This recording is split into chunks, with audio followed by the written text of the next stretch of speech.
The reconstruction of Port-au-Prince is a priority that will remain elusive unless we concurrently boost our regional capabilities.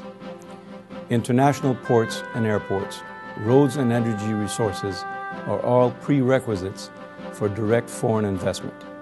It is imperative to have basic infrastructure throughout the country to meet the essential needs of our citizens, investors, and tourists. Proper reconstruction of the regions affected by the recent earthquake is among the list of long-term responses to the current problem that the Haitian people are facing today.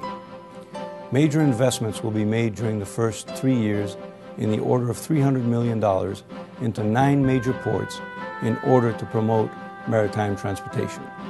We will bring Haiti into the 21st century with a program called the Highway of the Seas. We will invest into 9 international airports, 1 in every department.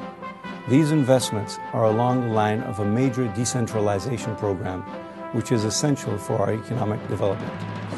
We will build and/or upgrade power plants in every department to provide energy, as it is key for investment and security.